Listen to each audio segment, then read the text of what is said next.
Kapan saudara diperintahkan oleh Kuat Ma'ruf untuk melihat saudara Putri Chandrawati?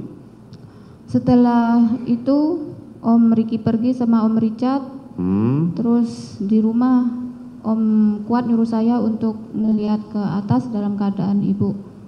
Untuk melihat keadaan saudara Putri Chandrawati. Siap. Terus saudara melihat Putri Chandrawati sedang tergeletak di depan kamar mandi. Siap. Terus saudara sempat dengar bahwa saudara Kuat melarang Joshua. Apa yang disampaikan saudara Kuat? Om Kuat berkata, "Oh, Yos, jangan naik satu langkah," gitu. Terus ancamannya bagaimana? Atau kubunuh kamu? Kalau itu saya tidak dengar.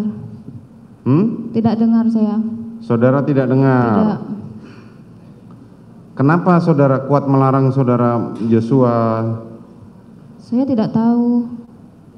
Soalnya di atas ada saya sama ibu di depan kamar mandi, terus Om Kuat ngelarang Om Joshua untuk naik ke atas. Terus Om Joshua berkata, "Om, saya mau jelasin yang sebenarnya yang terjadi," gitu. Terus saya minta tolong Om Kuat untuk mengangkat ibu untuk membawa ke dalam kamar.